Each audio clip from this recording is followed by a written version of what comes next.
ஆதிக்க சாதி, ஒடுக்கப்பட்ட சாதி அப்படின்னு மனப்பான்மை சார்ந்த மாற்றங்கள் வரணுன்றது இன்னொரு புறம். சாதி ஒழிப்பு திட்டங்களாக பெரியார் நினைவு சமத்துவபுரம் தமிழ்நாடு அரசு இங்கே உருவாக்கியிருக்கிறாங்க. கலப்பு திருமணம் பண்ணிங்கன்னா 50,000 ரூபாய் அவங்களுக்கு உதவித்தொகை கொடுக்குறாங்க. நீங்கள் அனைவரும் அனைத்து சாதியினரும் அர்ச்சகராகலாம் திட்டத்தை கொண்டு வந்து அவங்க எல்லாரும் சமம்ங்கிறத கொண்டு வந்து அதற்கான முனைப்போடு செயல்படுத்தி கொடுத்துருக்குறாங்க.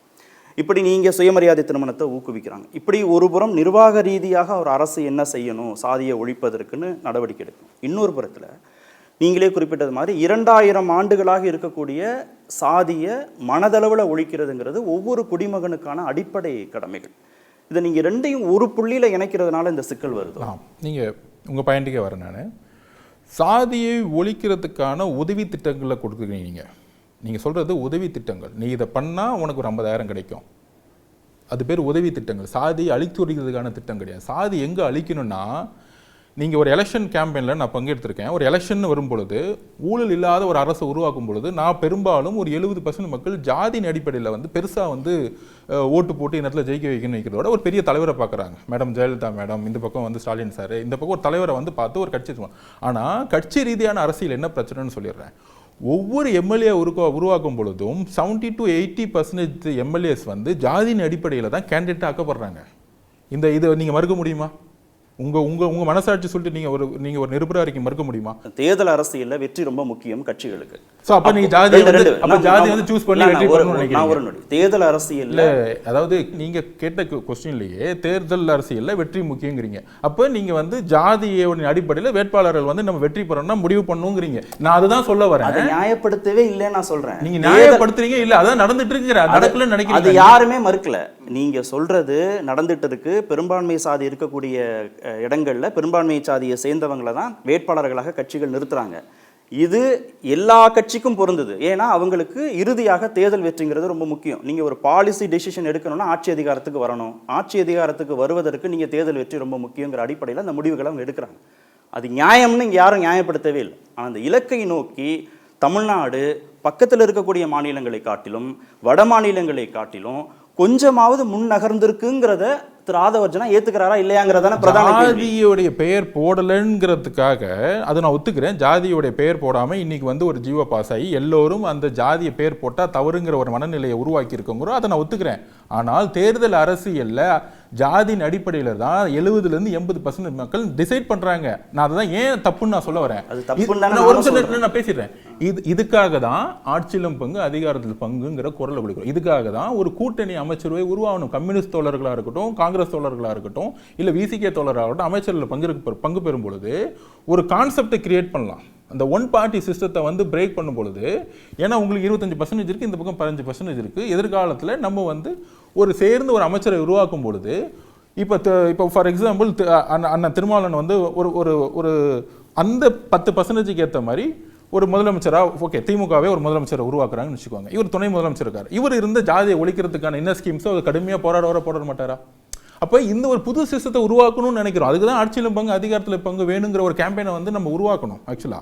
ஸோ நீங்க சொல்ற மாதிரி தமிழக அரசியல சாதி ஒழிப்பு திட்டங்கள்னு பட்டியல் போட்டேன் இல்லையா? ஒழிப்பு திட்டங்கள், உதவி பெறும் திட்டங்கள், ஒழிப்பு நீ ஒழிக்கல, ஒழிச்சாதானே வந்து நீங்க எங்க ஒளிஞ்சிச்சு? ஒழிப்பு திட்டங்கள் பெயர் அளவில் இருக்கு. இந்த திட்டங்கள் எல்லாத்தையும் இந்த திட்டங்கள் வந்து தமிழ்நாட்டில் தலித் முதல்வர்களாக இல்லாதவர்கள் தான் இதெல்லாம் சாத்தியப்படுத்தி. இல்ல நான் சொல்றேன், ஒரு ஒபாமா எப்படி பிரசிடென்ட் ஆனா 40 வருஷத்துக்கு முன்னாடி நிறத்தின் அடிப்பில் ஒரு தெருவுக்குள்ள கூட போக முடியாது. அவர் எப்படி பிரசிடென்ட் ஆனாரு? அரசியல் சூழ்நிலைகளும் அரசியல் சூழ்நிலையும் மனசோடைய பக்குவத்தை மாத்திட்டாங்க. நீங்க ஒரு எம்எல்ஏ மாறாம எப்படி வந்து ஜாதி ஒழிக்க முடியும்? இப்போ ஒரு எம்எல்ஏ என்ன பண்ணுவாரு? லோக்கல் எஸ்பி எனக்கு வேணும்னு சொல்லுவார். அந்த எஸ்பி அவரோட இப்போ வேங்கவேல் பிரச்சனை. ஒரு சின்ன கிளாரிட்டி நீங்க கொடுங்க. இப்போ தலித் முதல்வர்களாக தமிழ்நாட்டில் யாரும் இல்லை. அதனால தலித்தருடைய வாழ்நிலை உயரலை அப்படின்ற ஆதங்கம் உங்களுக்கு இருக்கு. ஆனால் நான் இங்கே சொன்ன சாதி ஒழிப்புக்கான திட்டங்களோ, பட்டியலின மக்களுக்கான மேம்பாட்டு திட்டங்களோ, அருந்ததியருக்கான உள் ஒதுக்கீடு திட்டங்களோ எல்லாவற்றையுமே தலித் முதல்வர்கள் இல்லாதவங்க தான் இதெல்லாம் சாத்தியப்படுத்தியிருக்காங்க. அப்படியே நீங்கள் நேராக உத்தரப்பிரதேசத்துக்கு போங்க. ஒரு தலித் முதல்வராக மாயாவதி இருந்தாங்க. அங்கே தமிழ்நாட்டில் சாதி ஒழிப்புக்காகவோ பட்டியலின மக்களுடைய மேம்பாட்டுக்காகவோ செய்யப்பட்ட திட்டங்கள் தலித் முதல்வர் இருந்த மாயாவதி காலத்தில் செய்யப்பட்ட திட்டங்களை ஒப்பிடுங்க. நீங்கள் அப்படி அந்த புள்ளிக்கு தானே நீங்கள் வர்றீங்க. ஒப்பீட்டு அளவில் எங்கே சிறப்பாக இருக்குன்னு நீங்கள் சொல்லுங்கள். இதை அக்செப்ட் பண்ணிக்கோங்க. அட்லீஸ்ட் அந்த ஊரில் யூபியில் ஒரு தலித் முதலமைச்சர் ஆக்குனாங்களே, ஒரு முதலமைச்சர் வந்த பிறகு என்ன செஞ்சாங்கிறது தனிப்பட்ட விஷயம், அதை விட்டுருங்க. நீங்கள் இங்கே அதுவே கொஸ்டினாக இருக்குங்கிறேன். ஒருத்தர் ஆன பிறகு அவங்க என்ன திட்டம் செஞ்சாங்க, என்ன ஃபெயிலியர் ஆச்சுங்கிறது நம்ம நெக்ஸ்ட் கொஸ்டின் போயிடலாம். அவங்க மாயாவதி வந்து ஆட்சியிலும் பங்கு அதிகாரத்திலும் பங்குன்னு எந்த கட்சிட்டையும் அவங்க கேட்கல. நாங்களும் கேட்கல. கூட்டணி வைக்கக்கூடிய கட்சிகளுக்கு அவங்க ஒரு கூட்டணி வைக்கக்கூடிய கட்சிகளுக்கு அவங்க நிர்பந்தம் கொடுக்கல. நீங்க இத்தனை இடங்கள் நாங்க பெற்றிருக்கிறோம், அதுக்கு தகுந்த மாதிரி நீங்க துணை முதல்வர் கொடுங்கன்னு அவங்க கேட்கல. அவங்களுடைய கட்சி, அவங்களுடைய உழைப்பு, அவங்களுடைய வாக்கு சதவீதம் உயர்த்துதல், அதன் அடிப்படையில் அவங்க முதல்வர் ஆகுறாங்க. அதோட நீங்க இங்க இருக்கக்கூடிய சூழலை எப்படி ஒப்பிட்டு பார்ப்பீங்க? சொல்லிடுறேன். மேடம் மாயாவதி மேடம் வந்து கூட்டணி மூலமா தான் முதலமைச்சர் ஆனாங்க. நம்பர் 1 உங்களுக்கு தெளிவு பண்ணிடுறேன். தனிப்பட்ட முறையில் அவங்க வந்து முதலமைச்சர். வாக்கு சதவீதம் அவங்களுக்கு தானே. நான் பேசி முடிச்சிடுறேன். ஸோ அதை தான் நான் கம்பேர் பண்ணும்போது திரு கன்ஷிராம் மாதிரி அவர்கள் மாதிரி நான் இங்கே வந்து தலைவர் திருமாவர்களை நான் பார்க்குறேன். நான் இங்கே கன்ஷிராம் மாதிரி ஒரு கான்செப்டை வந்து இவர் உருவாக்கி வச்சுட்டார். அப்போ நான் வந்து தரவுகளை மட்டும் சொல்லிடுறேன். இது வந்து என்னுடைய கருத்தியல். இந்த கருத்தியல் வந்து தவறுன்னு வந்து நீங்க நினைச்சிருக்கலாம். யாருமே சொல்லல உங்க கருத்து தவறு, ஆட்சியிலும் பங்கு அதிகாரத்திலும் பங்கு யாரும் தவறு சொல்லல. வச்ச கோரிக்கையாவே தலித் முதல்வர் ஆகணும்ன்றத வந்து இங்க யாரும் வந்து விரும்பாம இல்லை. ஆனா அதெல்லாம் கேட்கக்கூடிய திறனாக எது தேர்வு செய்யும்னா வாக்கு வங்கி தானே தேர்வு செய்ய போகுது, அதுதானே முடிவு. அப்ப அந்த வாக்கு வங்கிக்கு நான் உங்களுக்கு கிளாரிட்டி கொடுத்துட்றேன். இப்போ நீங்க வாக்கு வங்கின்னு கேட்டுட்டீங்க. தமிழ்நாட்டில் நீங்க ஆட்சி பெறணும் 47% மினிமம், 45% நம்ம கிராஸ் பண்ணணும். அதாவது மூணு வே ஆஃப் எலெக்ஷன் இருந்துச்சுன்னா, 3 கூட்டணியாக பிரிஞ்சிருச்சுன்னா, அப்போ 20-25% திமுகவுக்கு எப்பயுமே இருக்குன்னு வச்சுக்கோங்க. அதை விட்டுக்குவாங்க. தோழர் அண்ணன் திருமாவளவனுடைய வாக்கு சதவீதம் தனியாக நிற்காதனால ஒரு சேர்ந்து ஒரு கான்செப்டை வந்து உருவாக்குறோம். திருப்பி சொன்ன மாதிரி தான் மதவாதத்துக்கு எதிராக ஒரு விஷயத்தை உருவாக்குறோம். பிஜேபியும் அதிமுக ஒன்றா இருந்தாங்க. அப்போ பிஜேபி இருந்தனால அதிமுக -10% அங்கே. அதனால தான் அவர் வந்து அதிமுகவுக்கு வந்து பெரிய ஸ்ட்ரகிள் இருந்துச்சு. ஸோ இப்போ பிஜேபி தனியாக இருக்குது, அதிமுக தனியாக நிற்குது. 26 காலம் வந்து எப்படி வேணால் ஓப்பன் ஆக போகுது. அப்போ வந்து இங்கே இருக்கிற சுச்சுவேஷனை சொல்லிடுறேன். எல்லா தரவுகளையும் நான் வந்து எடுத்து போட்டேன், ஏன்னா அங்கே இருந்ததுனால தரவுகளை சொல்கிறேன் நான். அப்போ 25% இருக்கிற திமுகவுக்கு இந்த 15% இல்லாமல் ஜெயிக்க முடியாது. திருமாவளவன் ஒரு தேர்தலில் 2 தேர்தலில் தனித்து போட்டியிட்டு திரு பவன் கல்யாண் மாதிரி இதுதான் என்னுடைய வாக்கு சதவீதம் நான் ரிவர்ஸா உங்களை கேட்கிறேன். திரு உதயநிதி அவர்களை எந்த அலைன்ஸ் இல்லாம தனித்து போட்டிட்டு அவருடைய பிரச்சாரம் மூலமா 125 தொகுதி தாண்ட சொல்லுங்க பார்ப்போம். அது ஏன் வந்து கொஸ்டின் இங்க மட்டும் வருது? உங்ககிட்ட கேட்கும்போது அந்த கேள்வியை நம்ம கேட்கிறோம். இல்ல நான் இந்த கொஸ்டின் கேட்கிறேன். இங்க வருங்க, உங்ககிட்ட கேட்கும்போது அந்த கேள்வியை தான் கேட்கணும். தமிழ்நாட்டோட சூழ்நிலைகளை நான் பதிவு பண்ணிடுறேன். தமிழ்நாட்டில் அறிஞர் அண்ணா காலத்துல இருந்து கூட்டணியை உருவாக்கி தான் வந்து முதலமைச்சராக இருக்கிறாங்க. நீங்க ஜெயிச்ச பிறகு நாங்க பெரிய கட்சி, நீங்க சொன்ன சின்ன கட்சின்னு வந்து சொல்லக்கூடிய மனப்பான்மை தான் நான் தவறுன்னு வந்து பதிவு பண்ணிட்டு இருக்கேன் ஆரம்பத்துல இருந்து. ஸோ அப்போ வந்து 40-50 லட்சம் ஓட்டு உங்களை ஆதி திராவிட மக்களுடைய சிங்கிள் லீடராக இருக்கிற. அப்போனா நான் கிளைம் பண்ணுவேன் விசிகேக்கு 10% ஓட் பேங்க் இருக்கு. இதுதான் என்னோட மாவட்ட செயலர் மீட்டிங்ல நான் கிளைம் பண்றேன். நீங்க நிமிர்ந்து நில்லுங்க. Numbers will decide. நான் ஃபைட் வந்து திமுக கூட எனக்கு கிடையாது, நம்ம நிமிர்ந்து நிற்போம். ஆனால் உங்களுடைய விமர்சனங்கள் மேடை பேச்சுக்கள் எல்லாமே நேரடியாக திமுக நோக்கியும் திரு உதயநிதி என்னோட விமர்சனம் ஏதாச்சும் சொல்லுங்க. நீங்க நான் வந்து ஏர் ஷோல மன்னராட்சியை அகற்றணும், ஊழல் குறித்து பேசணும். 4 வருடங்களுக்கு முன்பாக திரைத்துறையிலிருந்து வந்த ஒருவர் துணை முதல்வராகும் போது ஏன் திரும்ப ஆகக்கூடாது? இது எல்லாமே திமுக நோக்கியும் திரு உதயநிதி நோக்கியும் தானே இருக்கு. ஓகே, நீங்க அந்த சொன்ன வார்த்தையை மட்டும் புரிஞ்சுக்கிட்டீங்க. அந்த என்கிட்ட கேள்வி கேட்டவங்க ரொம்ப ரொம்ப சிம்பிளா, உங்களுக்கு 2% தானே இருக்கு, அவர்லாம் வந்து துணை முதலமைச்சர் ஆமான்னு என்னை பார்த்து வந்து என்ன டீக்ரேட் பண்ற மாதிரி ஒரு கொஸ்டின் கேட்குறாங்க. அவங்க என்ன கேள்வி கேட்டாங்க. அப்போ நான் சொல்றேன் 2% யாருக்குங்க இருக்கு? ஏங்க அந்த உளவியல் நீங்க, அதான் நான் மீடியா பத்தி கேட்குறேன், அந்த உளவியல் நீ கட்டமைக்கவே மாட்டீங்களா? அதோட சரி 4 வருஷத்துக்கு முன்னாடி சொல்றாரு, இப்போ வந்து முதலமைச்சர் சொல்ல ஏன் வந்து சகோதரர் விஜய் அதுக்கு ரியாக்ட் பண்ணல? அப்போ இப்போ தெரியுதா உங்களுக்கு, இது வந்து ஒரு கருத்தியலாக கூட இருக்கலாம், கடந்துட்டு போயிருக்கலாம். ஏன் அடுத்த நாள் ராஜா நான் வந்து ரியாக்ட் பண்ணணும்? ஆமா சரி அவர் வந்துட்டு போனாரு, ஏங்க நான் வந்து ஆமாங்க 4 வருஷம் இருந்தேன், நான் மக்களுக்காக சேவை செய்யறேன், கடந்துட்டு போலாமே. அது ஒரு விமர்சனமா நீங்க பார்க்கணும். அந்த கட்சியை தானே ஆட்சி பொறுப்புக்கு கொண்டு வருவதற்கு திரு ஆதவர்ஜனா வேலை செஞ்சாரு. கண்டிப்பா உங்களுக்கு நோக்கி கேட்கறாங்க. கண்டிப்பா அது மன்னராட்சி. நான் அதை சொல்றேன். 2014 40 தோல்வி அடைந்த போது உருவாக்கின ஒரு குழுல நான் போறேன். மாபெரும் வெற்றி பெற்று 40 ஜெயிச்ச அதிமுக நான் போல. அங்கே வேலை பார்க்க போகும்போது அன்னைக்கு இருக்கிற குழு நான் ஒர்க் பண்ண போகும்போது ஒரு ஐடியாலஜிக்கலா ஒரு 7 வருஷம் எதிர்கட்சி மனப்பான்மையில் என்னென்னலாம் ஒரு அரசு தவறு செய்தோ அதெல்லாம் எடுத்து நாங்கள் கேம்பெயின் பண்ணிக்கிட்டே இருக்கிறோம். ஆனால் வந்த பிறகு நான் வேலை முடிச்சுட்டு வெளியே வந்த பிறகு 2 வருஷம் அமைதியாக இருக்கும்போது என்ன எதிர்கட்சியாக இருந்து என்னெல்லாம் பேசணுமோ அதே விஷயங்கள் இந்த அரசில் நடக்கும் பொழுது நான் அமைதியா வெளியே வந்துட்டு இந்த கட்சிக்கு தேவையான ஒரு கேம்பெயின் ப்ரோக்ராம் வந்துட்டேன். அப்ப என்னுடைய உளவியல் நான் அவர்கிட்ட தலைவர்கிட்ட சொன்னேன். என்னோட உளவியல் என்னன்னா, நான் எதிர்க்கட்சியா இருக்கும்போது என்னென்னலாம் ஸ்டேட்மெண்ட் கொடுத்தோமோ அதே விஷயங்கள் தமிழக இது திமுக எதிராக தமிழக அரசு செய்யக்கூடிய தவறுகளை நான் சுட்டி காமிக்க வேண்டிய பொறுப்பு ஜனநாயக கடமை எனக்கு இருக்கு. ஒரு அரசியல்வாதியா எதுக்கு வரும்? ஒரு அரசு செய்யக்கூடிய தவறுகள் சுட்டி காமிக்க தான் வரும். இல்ல இப்படி சுட்டி காமிச்சா நான் ஒண்ணு இப்படி யோசிச்சு பாருங்களேன். இந்த கட்சியில நான் இல்ல ஒரு நிமிஷம், இந்த கட்சியில நான் எந்த வேலையும் செய்யாம திமுக மீதான விமர்சனங்களை திருமாவளவன் வைக்கிறார். வேங்கை வயல் விவகாரத்தில் வைக்கிறாரு, ஆம்ஸ்டாங் கொலை விஷயத்தில் அவர் வைக்கிறாரு, கள்ளக்குறிச்சி விசச்சாராய மரணத்தில் வைக்கிறாரு, அரசுக்கு எதிராக போராட்டங்கள்லாம் நடத்துகிறாங்க. அப்போ திருமாவளவனை அரசாங்கம் கூட்டணியில் இருந்தாலும் அவங்க எதிர்ப்பை புரிஞ்சுக்கிறாங்க, விமர்சனங்களை புரிந்து கொள்கிறார்கள். ஆனால் நீங்கள் வைக்கக்கூடிய விமர்சனங்கள் தனிமனித விமர்சனங்களாக திமுக மீதான விமர்சனங்களாக மாறும்போது அவங்களுக்கு சிக்கல் வருது சார். அதாவது நீங்கள் இன்னைக்கு பெரியார் உயிரோடு இருந்தால் அவர் எப்படி விமர்சனம் பண்ணியிருப்பார்? எந்த அளவு விமர்சனம் பண்ணியிருப்பாரு? நீங்க பெரியார் தப்புன்னு சொல்லிட முடியுமா? விமர்சனங்கள் தனிப்பட்ட முறையில் இருக்கக்கூடாது, கருத்தியல் ரீதியா இருக்கலாம். நான் உருவாக்குனது எல்லாமே கருத்து. நான் இது வரைக்கும் யார் நீங்க இப்ப கூட நீங்க பேரை சொன்னீங்க, சரி, நான் வேற யார கூட சொல்லியிருக்கலாமே. ஏன் வாழ்ன்ற நீங்க உள்ள வரணும்? ஏன் நீங்களே நான் யார் பேரையும், அதாவது நீங்க சொல்ற இடத்துல இது வரைக்கும் நான் யார் பேரையும் குறிப்பிட்டது கிடையாது. நான் கருத்தியலை உருவாக்கிட்டு இருக்கேன். ஒரு அரசை ஆள வேண்டும் என்றால் பாலிசி மேக்கிங்கை பற்றி தெரியணும், மக்களுடைய கடினமான வாழ்க்கையை பற்றி தெரியணும், விவசாயிகளுடைய பிரச்சனைகளை தெரியணும். விவசாயிகளுக்கு இன்னும் மினிமம் சப்போர்ட் ப்ரைஸ் இன்னும் கொடுக்கல, இன்னும் அரிசிக்கு சரியான விலை கிடைக்கல, ரோட்ல போட்டுட்டு இருக்காங்க. இந்த உணர்வுகளை புரியக்கூடிய ஒரு பிரச்சனைகளின் அடிப்படையிலேயே ஒரு தலைவர் உருவாகணும்னு நான் நினைக்கிறேன். அது தவிர இதெல்லாம் திரு விஜய் புரிந்து கொண்டு முழுவதுமாக அரசியல்ல கரை சேர்ந்தவராக அவர் களத்துக்கு வந்திருக்கிறாரு நீங்க நம்புறீங்க? நான் ஒண்ணே சொல்றேன். விஜய் அவர்கள் ஒரு புக் ரிலீஸ்ல சந்திக்கிறோம், பேசுறோம். திரு விஜய் அவர்களை மேடையில் வைத்துக்கொண்டு ஒரு விசிகே தொண்டனாக தலித் அவர்கள் முதலமைச்சர் ஆகணும்னு நான் பேசினேன், கருத்தியல் தலைவர் முதலமைச்சர் ஆகணும்னு சொன்னேன்.